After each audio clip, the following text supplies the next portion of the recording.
Boogity, boogity, boogity. Good evening, good afternoon, ladies and gents. It is game day eve. We're ready to rock and roll. Should have ourselves a good one tomorrow. Got a few things to talk about today, and I'm going to open this bad boy up for a call-in show. So if you guys want to tune in, give us your thoughts or your perspectives of this game, should be some fun. What's up, Mama? What's up, Chubbs, Anthony, Z Money? Welcome to the stream, boys and girls. Good to have you. First thing, let me go ahead and put the link in the description. Let's go ahead and get it rocking and rolling here. But man, there's it's the irony here of these coaches. We had Kelly talk about it last week about how he loves Napier, and then Kirby and then Mario today on Pat McAfee talking highly of this Florida team, saying it's the most talented team we've seen in 4 years now. And obviously, people are having fun with it. You know, it's all talk. Look, I think we all agree it's definitely the most talented that's been here since we've got here, but that's about all we've been able to see. Hopefully, we can get some things rocking and rolling here. And then I got a list here, man. Cody brought it up, and then it started to sting a little bit. Let me put this dang thing in here. Here is the call-in link, and I'll drop it down in the description as well. But quick.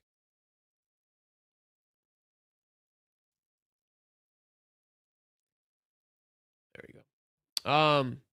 Looking at coaches that were hired the same year that Napier was, or who they were and where they went in the records. So first being who I've been highly critical of, is Lincoln Riley.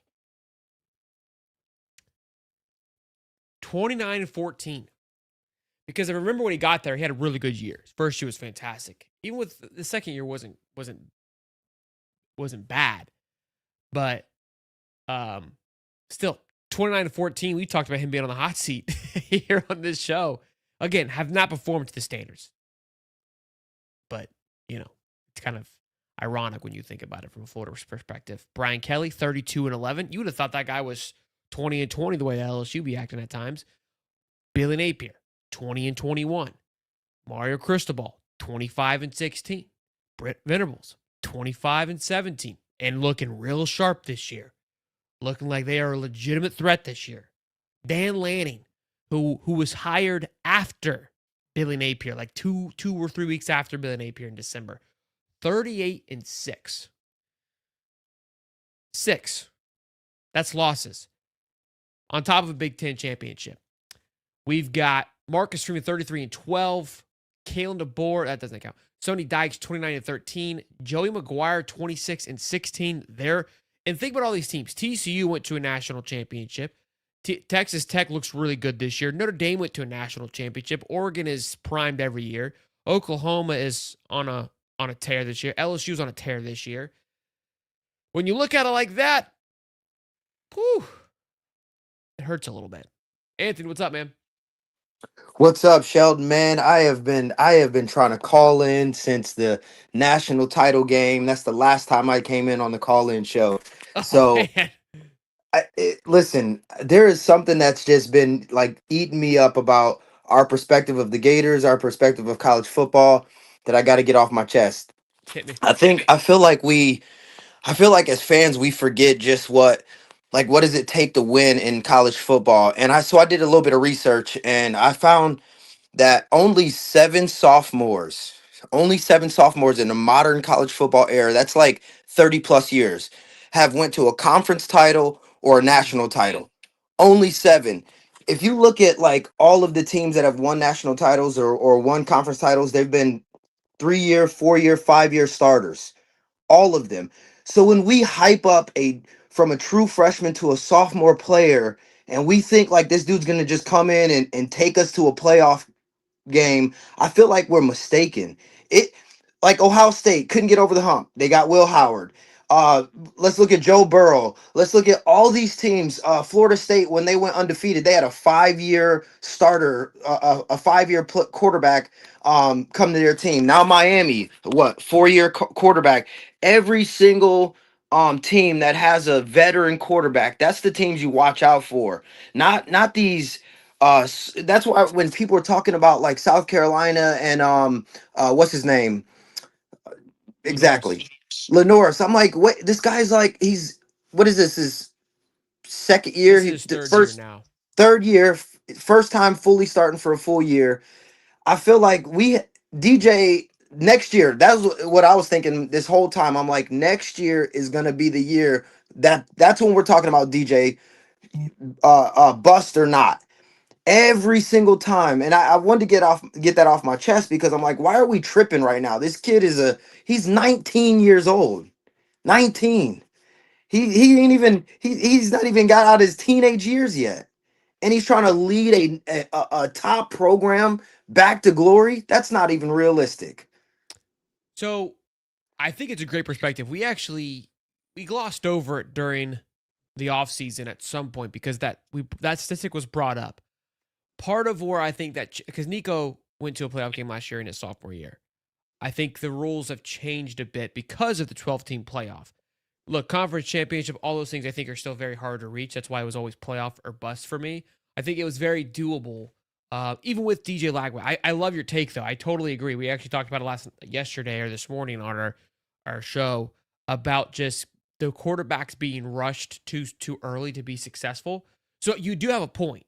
I do agree with you 110% that the expectation that a sophomore quarterback was going to come in and do something like to win a national championship, the numbers say otherwise. And again, I think that's for me though. It was playoff or bust, which I think was very doable, even with which what we thought what he should be personally. Um, Even still, again, I don't think we've fully seen him play good football and take that into if we would have just got what we got last year with DJ, I think we'd be 3-0. Like that's the crazy thing, and we wouldn't be having this conversation. We'd be like, hey, we're like, what seed are we gonna have? That's how it would be. Look, do I think that he would have ran through and won a national championship? Who knows? It's a long season. You grow a lot, way more than before. But I do think it's a healthy way of looking at it. Of like, look, history proves otherwise. In the same breath, it's kind of similar to what Steve and I spoke about a couple nights ago. Of like, look, the expectations have ramped up tremendously. You're expected to perform sooner than ever before. Whether that's right or wrong, that's left to be unsaid. Right. And I think to me that's the biggest thing. Like if we're moving our expectations like that, then I think we're actually the ones mistaken. Look at like Stetson Bennett. That dude was a nobody. You guys were naming him earlier, like all the people who were basically nobodies coming into college football. But every one of the ones you guys named, I was like, okay, yeah, 4-year player, 5-year player, Yep. 5-year player. And so Archie Manning, I don't think he's a bust yet, but again, sophomore. So I don't know. I just wanted to get that off my chest. I feel like I keep thinking this in my mind. If DJ stayed till his senior year, that means Jaden Woods would be a junior. Uh, Brown would be a junior. Like, imagine that team. And if we recruited on top of that and stacked up with Brown as a junior, Cormani as a senior, what's his name? Oh my goodness, the Dallas Wilson as a junior. Like, imagine that team if we But just stacked talent. you don't know who your O line's going to be though. That's completely look. I like so. Here's the thing. This idea is fun to think about. The problem is that's going to be 8 years into Napier's tenure. Like you're supposed to like it's not. This is his problem that he created to be in your fourth year where you have the most talented football team that you chose to ride with a sophomore quarterback because you had so many recruiting blunders with quarterbacks leading up to that. Because Sure, ideally, this would be like a Marcus Stokes third year, a Rashada's third year, I think. Yeah, it would be his third year. So think about that is where the ball was dropped. So he doesn't have that gift to make it that far because of it. But sure. all great thoughts. It's just it's too late. He can't. It's not that dream's gone. I'm gonna give my last 2 points and then I'm done. I'll let somebody else call in. My last 2 points is this. I feel like Billy Napier isn't straight up in press conferences. Like and then on top of that, I feel like a lot of the reporters let him off the hook. Like when they ask questions like this, like when they talk about the offense and play calling and he goes around in circles, why not ask him like why not ask him, what are you gonna do to fix it? Like, tell us you. Oh, yeah, oh, it's gonna be corrected. All that you say, all that. Tell us what you're gonna do. We don't want to hear it's gonna be corrected. Tell the media, what are you changing from last week to this week. Don't just tell us it's getting corrected and then hold his feet to the fire. Okay, you didn't answer that, Billy Napier. Tell us what you're gonna do to fix it, and then hold his feet to the fire. But I feel like the reporters kind of take his Yeah, circle. I don't think. Look, I know that they're. I've seen some of their articles. They get frustrated. I mean, they don't. I mean, they don't hold back. They don't bite their tongues by any stretch. I know Edgar, Mark Long. They definitely sling it. You have to be. You have to go about it a certain way. I don't know the rules, to be quite honest with you. I genuinely Sure. don't know. I'm not invited Okay. for a reason, so I can't speak on it. You know, eh, properly because I don't know. I think Dave Waters would be a good person to ask. He's there, like, hey, is there precedents that you can't ask, or is it just kind of common knowledge where you don't press it? But we've seen it with LSU where they kind of like that little tidbit back and forth. We saw them kind of press the needle a little bit of like, Right. And I okay, was well, I was pumping my fist when I saw that. I'm like, get him. Yeah. More of yeah. that. So I don't Oh, know. I don't know if they're again. You also keep in mind. I mean, I think you with Dylan Olive, Cam Parker, Zach Goodall's a veteran. These guys are all great at their job, but they're also new to it. The only ones that are really kind of, I would say, well conditioned would be like the Mark Long and Egger, and those guys don't hold any punches. Dave's well conditioned, and he's thrown some punches the last two, in my opinion. He's very good about phrasing it to where it doesn't sound as aggressive. But those guys, I'm telling you, they ask pretty tough questions. It's worded very well, but Napier's also really good at talking around it. So it's not that they don't ask. He can. I'm telling you, man, he can I I talk it I out of could the air. So it's tell. a combination of both. Yeah. Good All right. questions Well, though, man. Appreciate you, yeah, man. Those thank were you for great. letting me call in. I had to get all that off my chest. So I appreciate your show. I tune in 99% of the time. If not, I Appreciate it, catch man. it the next day. Keep doing what you're doing. Go Gators. Gators by a million. Spot the Hell yeah. ball, all that stuff. And we're gonna shock the world tomorrow. We're gonna shock the world. I hope so, man. I love it. Appreciate you, man. Go Gators, Bubba. All right. Paul Fitzgerald, $20 here. Let's see what he's got going. Napier keeps saying that Mizell needs to focus on availability, aka health. He sure seems available for DJ when he's on the field. Is there an injury history or some sort of underlying issue between Napier and Mizell? I don't know, Paul. I saw that, and I don't want to bother Will with it because I've talked to Will, and every time I've had conversations about Mizell's health, it's been fine. So I know he struggled coming out of high school with some injuries. I haven't heard anything since. What do you want? What's up, baby? It's Friday. I'm about to get my free points next week off the Florida Miami game, man. So I'm just sitting here You back don't here get free enjoying it. points. You don't get free points. No, they're free because I know I'm going to Oh, get a oh, point. Yeah, okay. All right. you'll. I mean, I'm not going to have to lose two Trolling points. I'm trolling going to get Florida one. is just weird. Like this is the identity that you No, want to no, go no. with. I'm It's just trolling strange. you. I'm trolling you. But it's my Florida that you're going against Florida. Well, I did put $200 down on the game, so On who? you know, Miami, baby. Gosh, I hope you lose. I hope you lose so damn much. What did you put it on? I just put in money line. Oh, that's like a nothing then. It's like a what, Yeah, $50 yeah, payout? yeah. We don't need no handicap here in Florida, man. We either win or we don't win. We don't win by a But you spread. We put it on win. Miami, you said. Yeah, I said money line though, like straight up. Yeah, I Is that what understand money money line. line is? Is that what money line? I don't know. It's good. It's straight up. It's straight up. There's no spread involved. You see what I deal with? No, but I just came in here to actually say it's Friday, folks. What's everybody drinking on the night? And I just give Shelton a little bit. You know, that's it. Thank you, Steve. Hey, Steve, I saw Steve in the outfit earlier today, man. He was out there heckling Miami fans in the Um, outfit, man. I think that was So what's funny is Steve was out there like, and they were all making fun of Steve in the outfit, and I was just like, well, that outfit won a national championship. That wasn't back in 1980. It was back in 2006. I think that was from So last year, but yeah, always a classic video. Cooley, why yeah, don't you yeah. call in? This is a perfect show to call in on. I don't know why you won't call in. Yeah, I'm just giving you heck. But at Appreciate the it. end of the day, I always hope the Gators win, obviously, but I'm still going to call them out because they need to get their crap together and pull this victory off, or they'll just be being talked about in the I guess the newspapers or whatever. Wait, But what? I haven't heard about DJ being questionable. That's not true, right? I saw something like that, but I haven't heard anything like that at No, all you yet. But didn't. Where? I saw it in a group chat, but it's I think so. What happened? So somebody said that he heard it on a national show like ESPN or something like that. But I mean, I don't see what he'd be questionable for. And he mean he's not hurt. DJ So heard himself on a and national show. Is that what you just said? yeah, somebody said that they here. I can go look at the chat really quick. I don't know if you can see me right now, but I'll No. go back in it.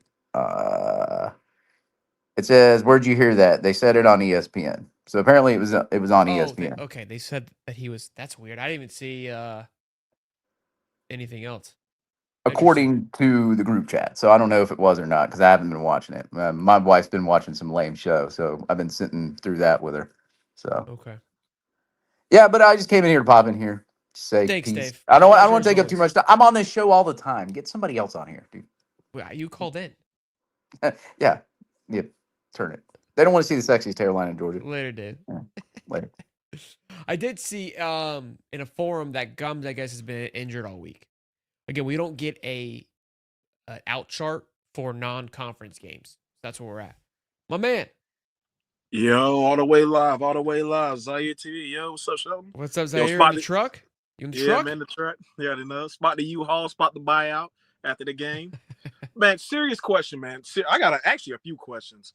Okay. What is it about Napier that you think it is, honestly, that's making everyone wanting to hold on to this guy? And that honestly is to the point that do we not think we can do better? Are we an unserious program about being a championship caliber standard anymore? What do you think it is, man? Yeah, I don't look. I mean, I was there, so I can relate to an extent. I think there's the fear of starting over for a lot of people. I think that it's not like it used to be, where it's like, hey, we're gonna retain this roster. Like firing a guy was so easy. In the same breath, like even though it's scary, you can flip it very quickly. But I think that's what it is. It's just the fear of losing all of it. People do genuinely like Billy. I think they like. I mean, if you give them the past guys outside of Urban, the last few haven't been the most lovable people. I like Muschamp, but he didn't, turn a lot of people. But uh, I genuinely think it just comes down to the fear of starting over and just wanting this to work. I think there's connections with the players that obviously they feel that are associated with Billy. So if Billy were to go, these players are to go, which is a reasonable fear. But I think that's at this point all that it boils down to. And part of that was for me too. I didn't want that feeling of starting over. Like that's where I was for sure.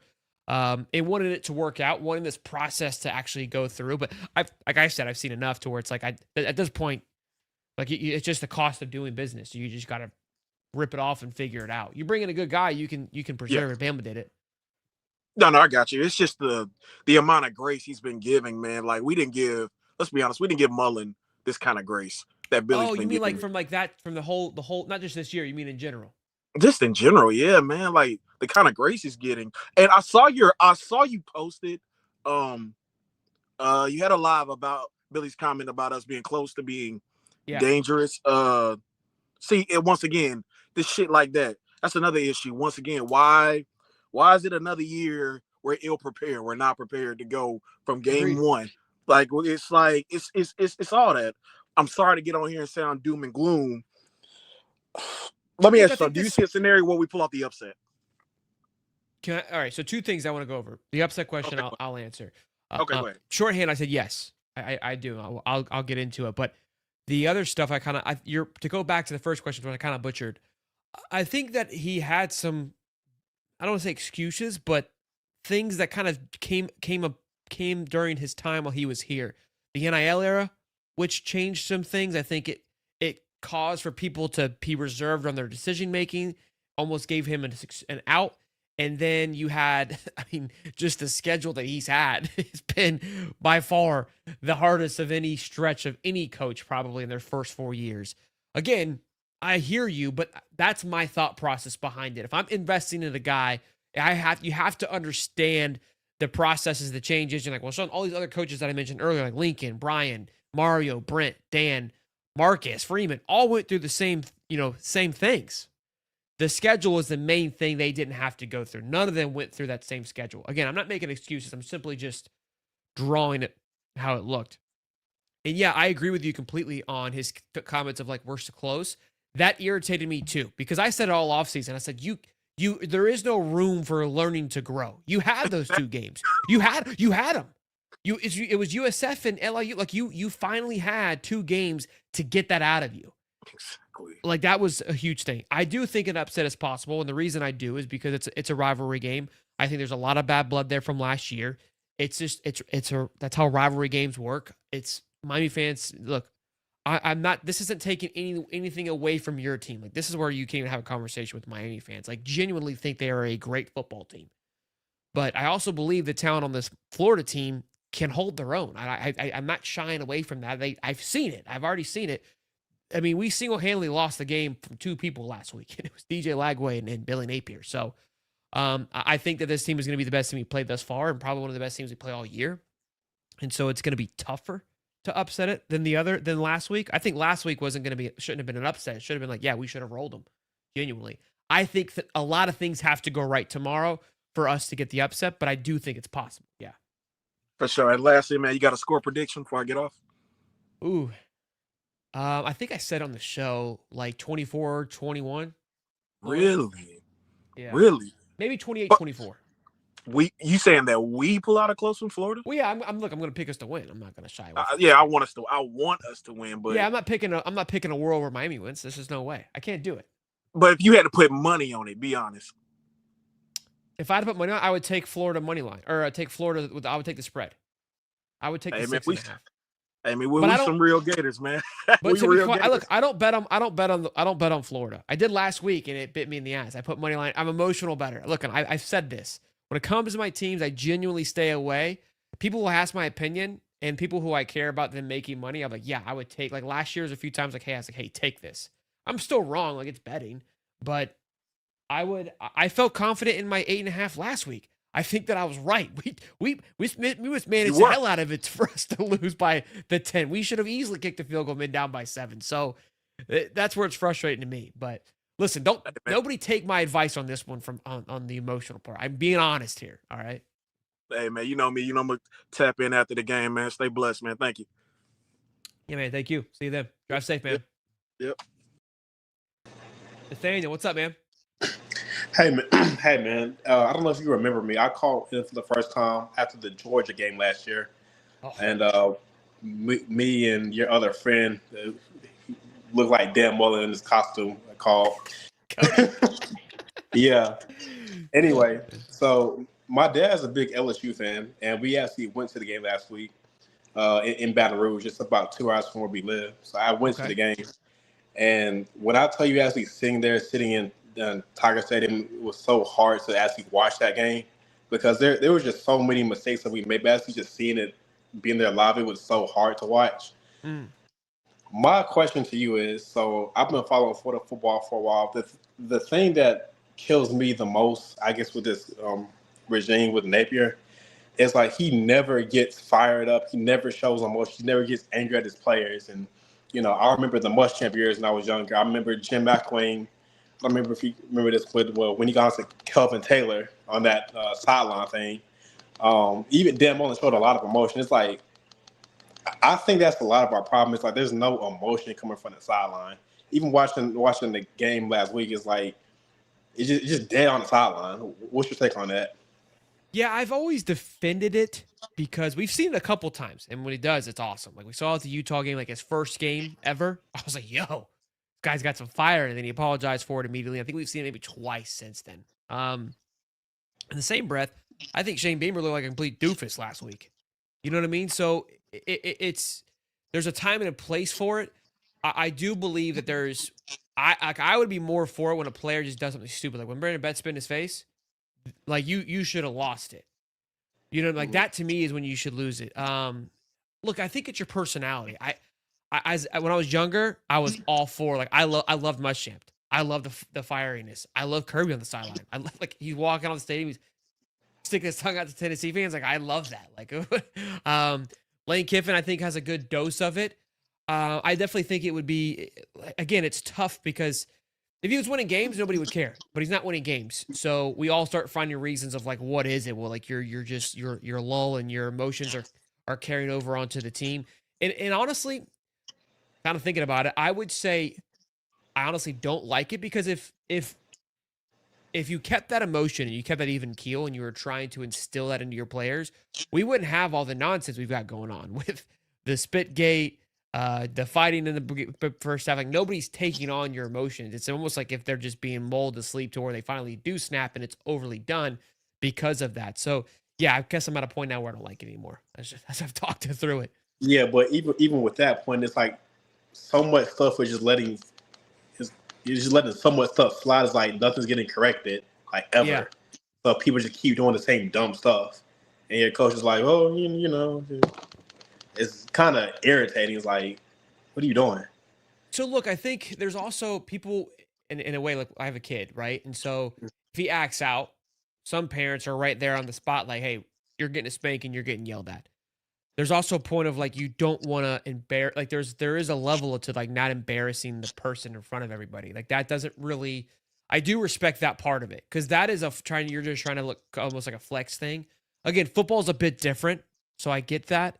But I think that's the approach that Napier is trying to take is like, I'm not going to rip you a new one in front of everybody. That's not my style. I'm going to do it after the fact. And I think that and that works, if the after the fact is so powerful that you don't want to have it happen again. For an example, there was a story from a running back, I can't think of who it was, talked about Nick Saban, and he showed up to a meeting late and didn't mention it, didn't say anything, kind of just went by the wayside and said, all right, nobody said anything, let's rock. And then a few days later, Saban said, hey, you were late. And I'm not mad that you were late. I'm mad that you didn't say anything. So you tried to lie to me. So now you're not going to play. And I don't know when you're going to get back on the football field because right now I can't trust you. And he's like, that was more powerful than if he would have just ripped him a new one for being late. Do you know what I'm saying? So there's ways of going about it. And I think that's where looks like he's probably struggling with right now. So. Okay, just wanted to tell you, I appreciate it. No, man, great stuff. Appreciate you calling in, man. Good to see you, Nathaniel. Hopefully, we'll see you some other call-in shows. Good stuff, man. Later, man. Michael, what's up, man? Hey, how you doing, buddy? Good, man. Good. Yeah, the Florida. What's going on in Florida, man? Like the Miami Dolphins. The only issue, like what's going on with the coach and everything like that. Too many niggas, man. Too many black ass niggas not carrying the ball. They don't know what the fuck they're doing over there, man. All right, we're not gonna do dirty that. Ass. Big Wave, what's up, man? Niggers. Awesome, boys. Good stuff. Real mature here. Oops. Haven't had that happen before. But this might be another one. What's up, man? Shit, I mean, what the hell with that last? You know what I mean? What's up? Like, what the hell with that caller going on about the last caller? Yeah, I don't know, man. What's up? What do you got for me? I mean, shit, he's saying like nigga. What's up, Kevin? What's going on, man? Hey, man. Let me be real with everybody. DJ had a hernia. And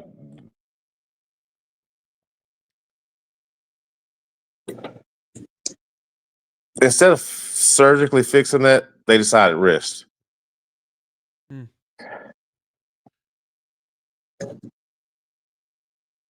That's a bad deal all the way around.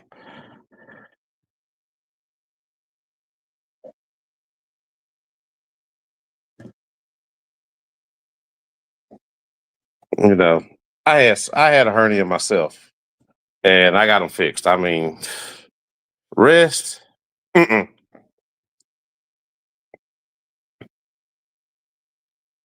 Yeah, look, I think there's a good point there. That now looking back on it, if there was the hernia, again, it definitely seems like he's not pushing through, he's not throwing through it. So definitely something they probably should have taken it and gotten surgery. I think, the return time, I mean, if they would have right away when they found out about it, could have been on top of it, but very interesting.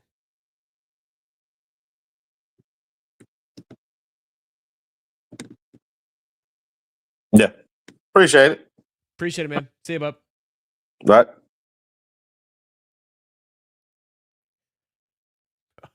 These last few minutes have been interesting. Yo. Yo, what's up, man? What's up? All right. Oh man. Is that what's happening? Being in trouble with Miami fans? I'm good. This is wild, bro. I'm not used to it because most of the time people call in that there's genuine people. Like this dumb immature stuff happened early on when we started this. But not like this. Not like this. I should have known. I forgot. Like again, when we first started this happened, but it hadn't happened in quite some time. So I didn't even cross my mind when that first guy hopped on. I was like, what? I was like, what just happened?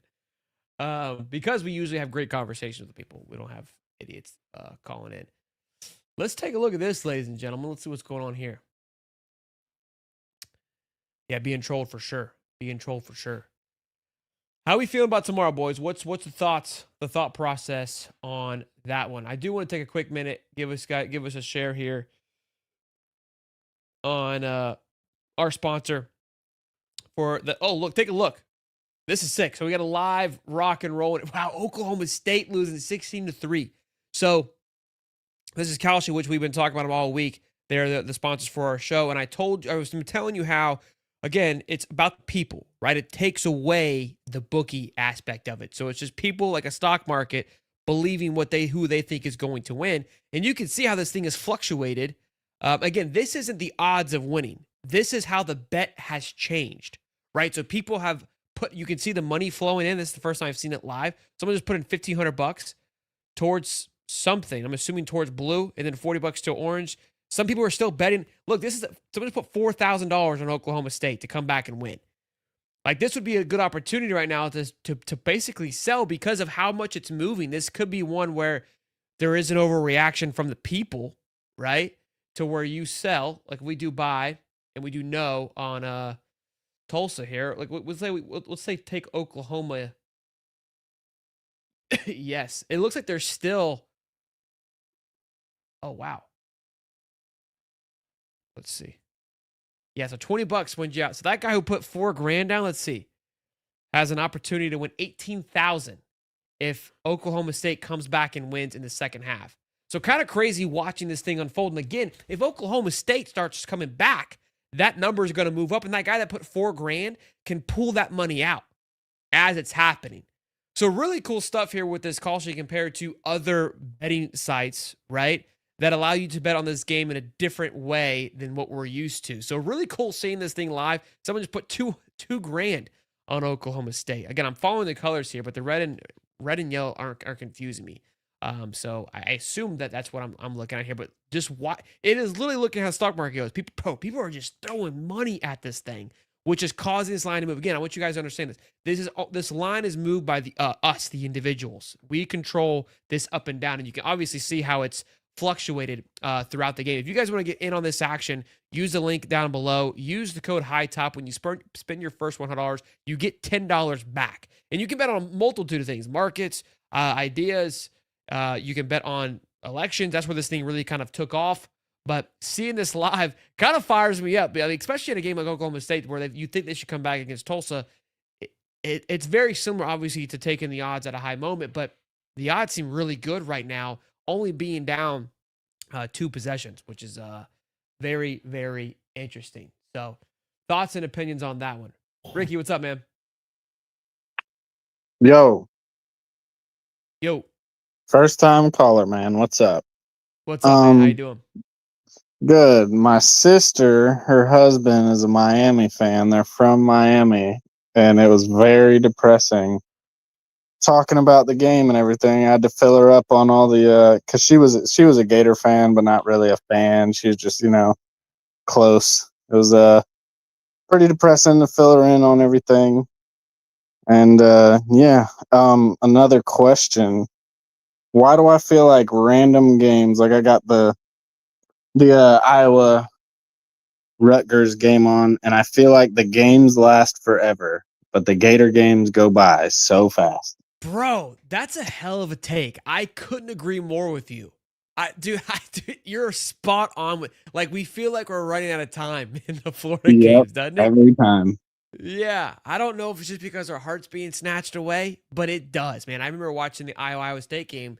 I think it was either a week or 2 weeks ago at noon, and bro, I was like, man, it was just like, it felt fun. It felt like we were hanging out watching the game, and then Florida game comes on, and before you know it, you look over, it's over. Yeah, that's a hell of a take. I agree. I couldn't agree more.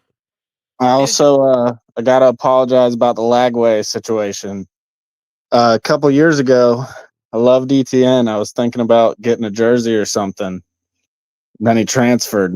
So my girlfriend gets me a signed DJ Lagway helmet. And then this year it went downhill. So I think my gosh. Yeah, it's your I fault. just gotta hang up all the merchandise. I just gotta get regular Gator gear, no name affiliation.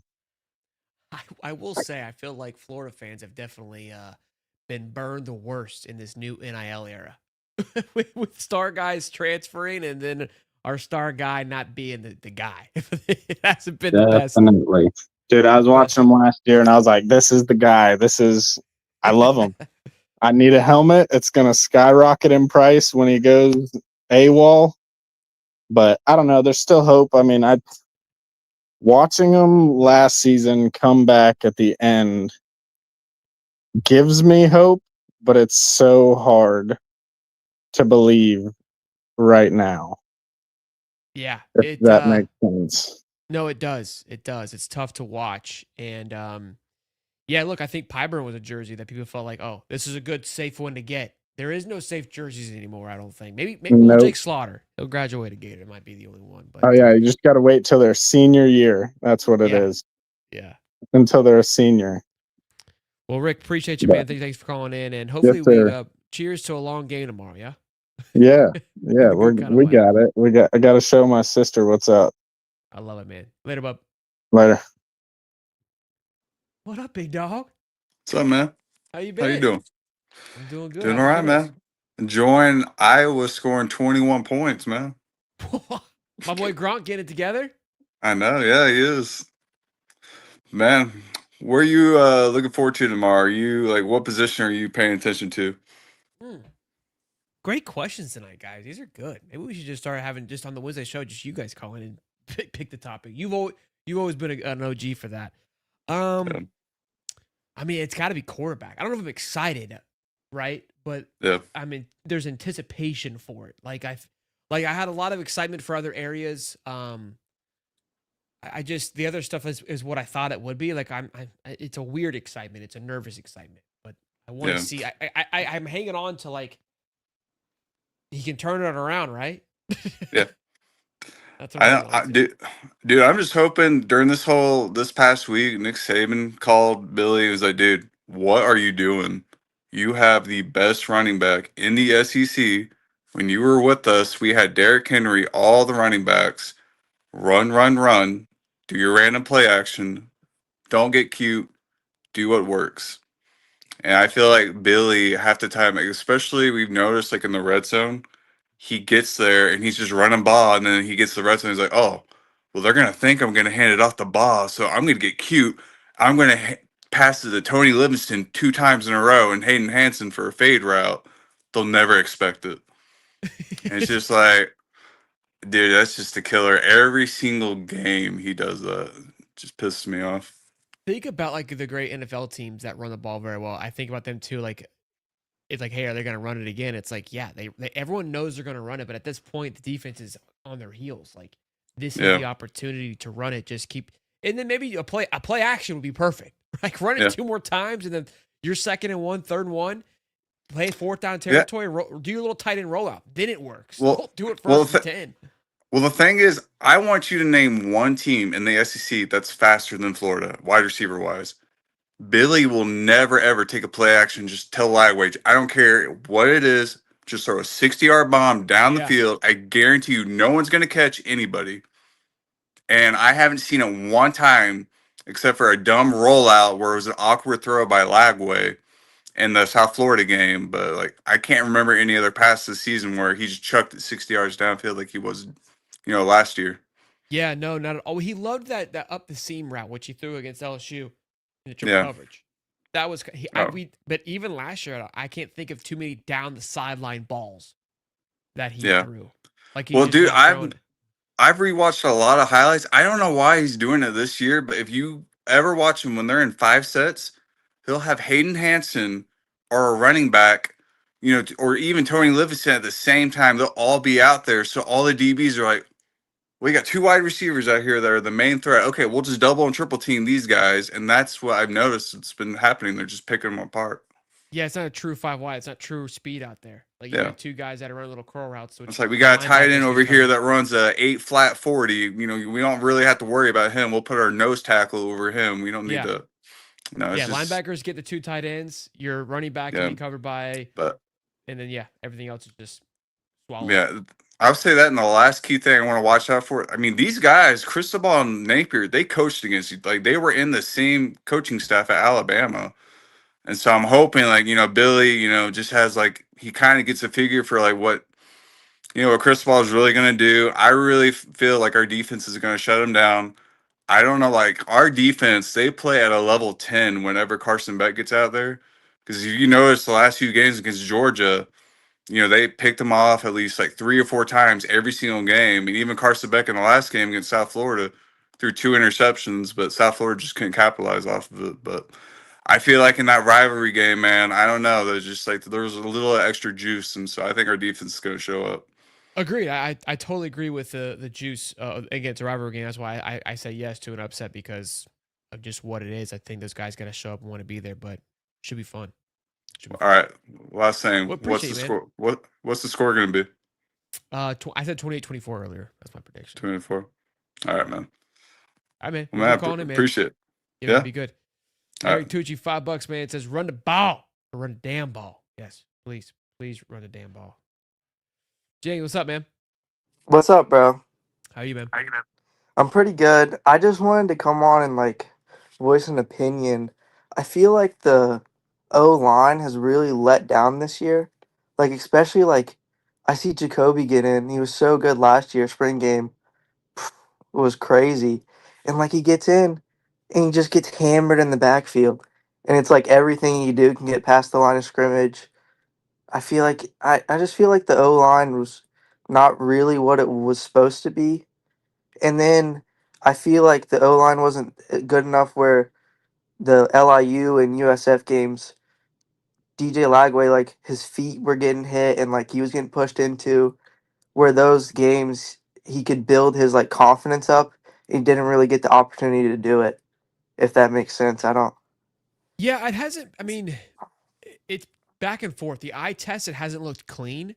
I think a lot of the problems have been to blame on DJ at some point, on him not stepping up into the pocket or going too far back, allowing that outside edge pressure to come in and kind of eat him up a little bit.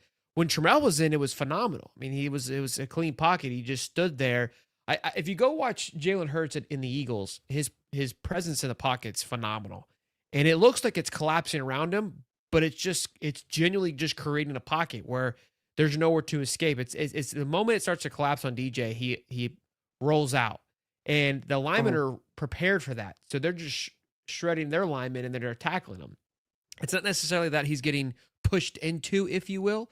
And even Napier did talk to this, which I do agree with him, is that it's hard to guard when you're constantly moving out of the pocket, and I think that's part of the problem. It hasn't lived up, but we've ran the ball effectively. I mean, you've got ball averaging 10 a clip. They just won't give it to him.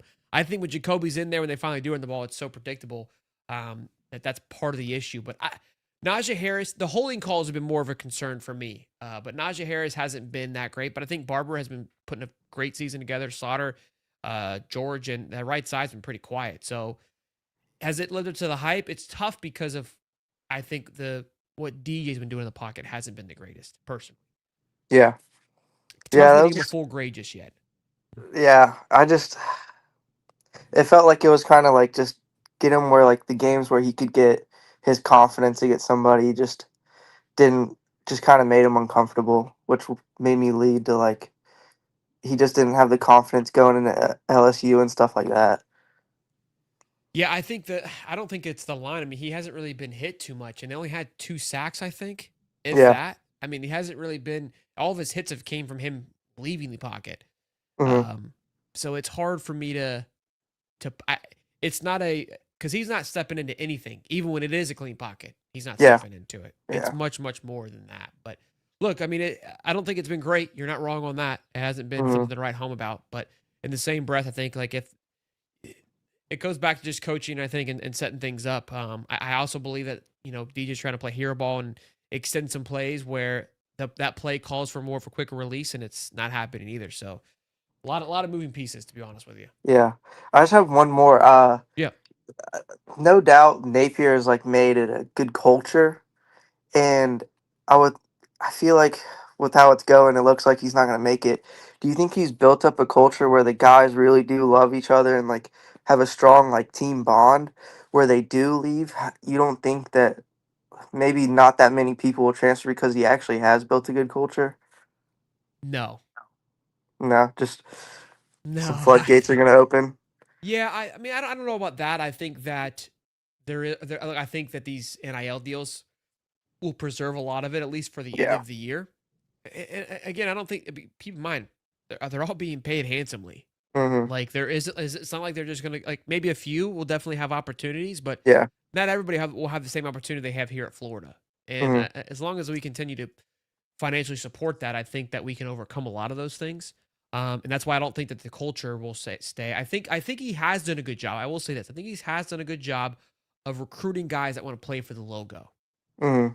And so in that breath, I don't ever say I think it's a cultural thing. I think like a Miles Graham, VB3. I even think Lagway to an extent all want to play or played for the logo at some point. But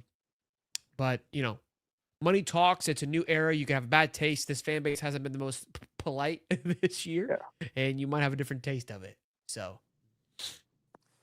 All right, man. Thank you. The yeah, show man. is great. I appreciate it, man. Thank you. Thank you, man. Have a good Thanks for one. the call. Yeah, man. Be Of good. course. $5 from DV here says we are too predictable. Pistol, stop inside run, force deep, heavy motion, weak outside run, offset, man, kill running back, screens, edge crash, force passing. Yeah, look, it's predictability has never been we always known that, but it's definitely at an all-time high. It feels like for sure. I hear Lagway hopping into the portal. What's the scoop, Sheldon? At this point, dude, I mean, the noise. Everyone's out, everyone's leaving. It's hard for me to take any of it serious. Okay, throwing $5. I haven't heard a single breath of it. I think people love when it rains when it's pouring and love to kind of try to double down on that and see if there's any smoke there. There's one thing about DJ. I think that this talk happened right before he was going to commit that he was going to go to A&M. The one thing about DJ Lagway is that everything's pretty close to the chest. There's a reason why we didn't hear much about his injury until later on. So everybody wants to be in the know. It's for me because of the negativity surrounding it. It's hard for me to take any of this right now with any trueness to it because of that. If that makes sense, because of the want for Napier gone, I feel like if there's any type of propaganda that can bring negative light towards it, it's gonna catch some smoke. I'm not saying it's not true. I genuinely don't have a clue. I haven't heard a single thing about it, to be honest with you. Paul, what's up, man? Nice stash, bro. Can you Let's hear me? go. Yeah, I can hear you. Can you hear me? Oh, I can't Oh, hear you. Sorry, I can't hear you. I can hear you. Maybe I'm there.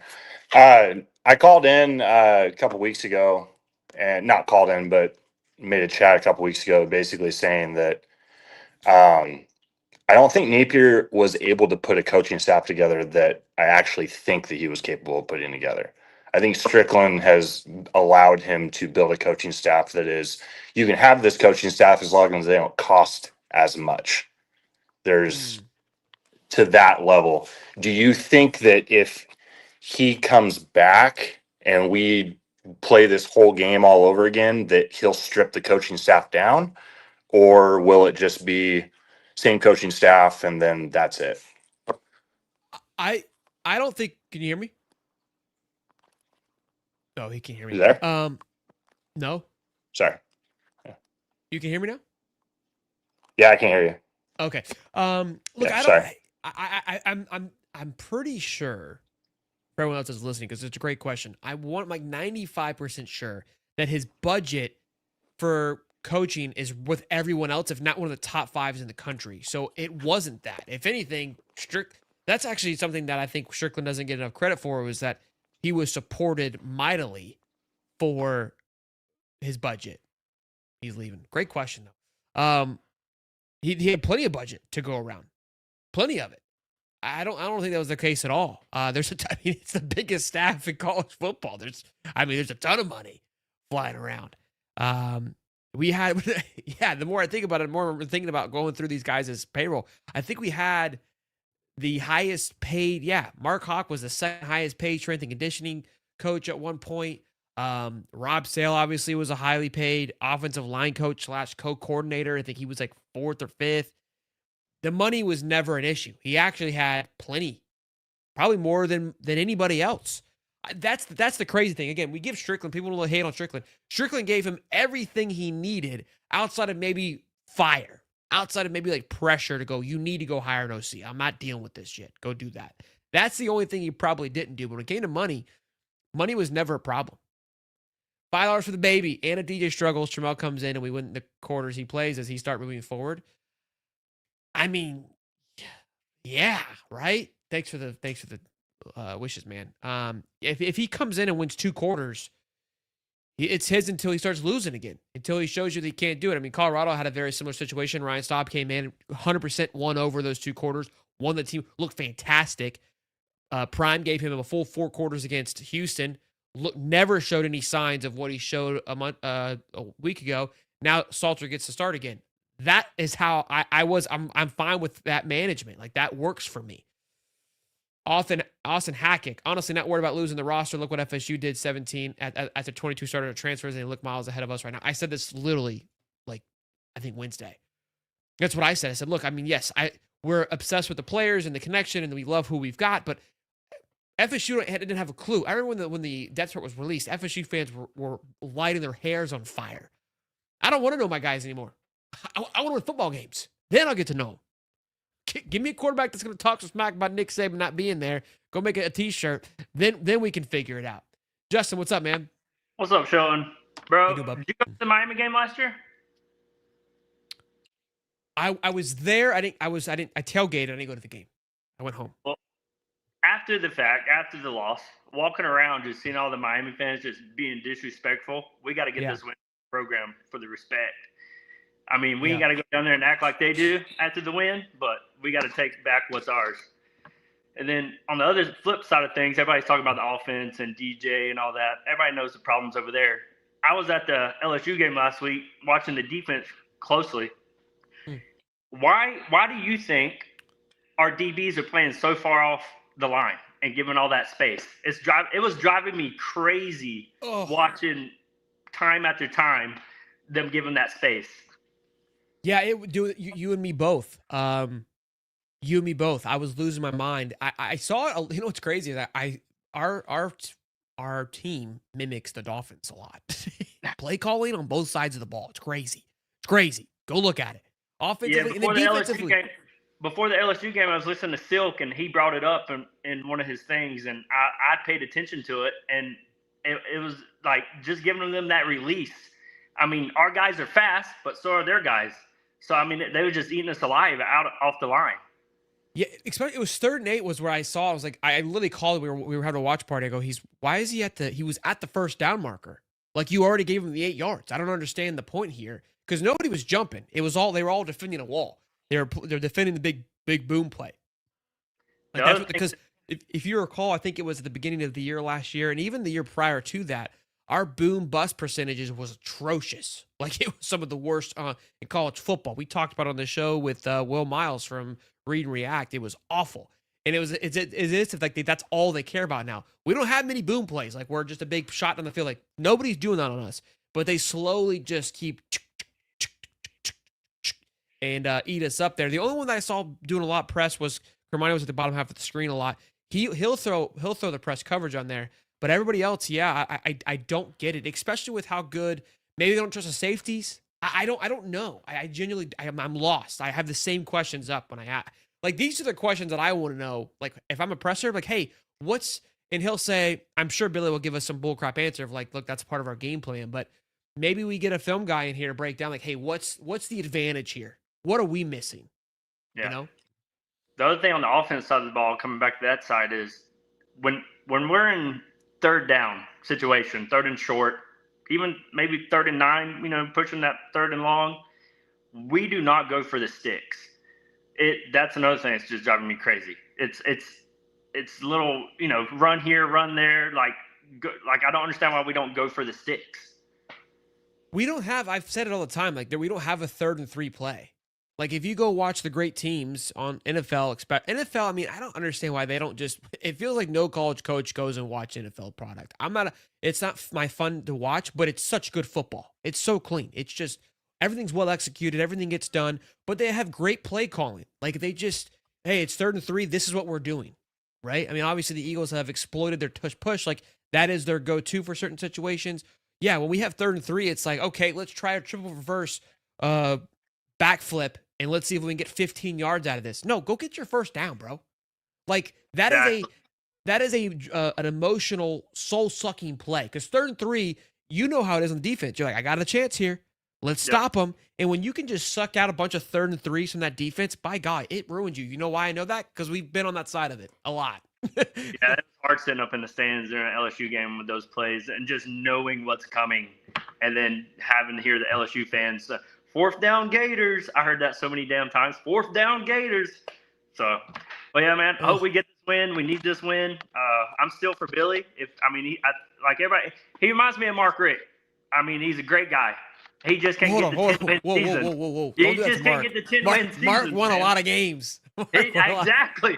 But that personality, like, everybody likes him. It seems like I would want my son to play for him if he could just get the dubs. So I hope this kind of starts the dubs and we start to get this ball moving.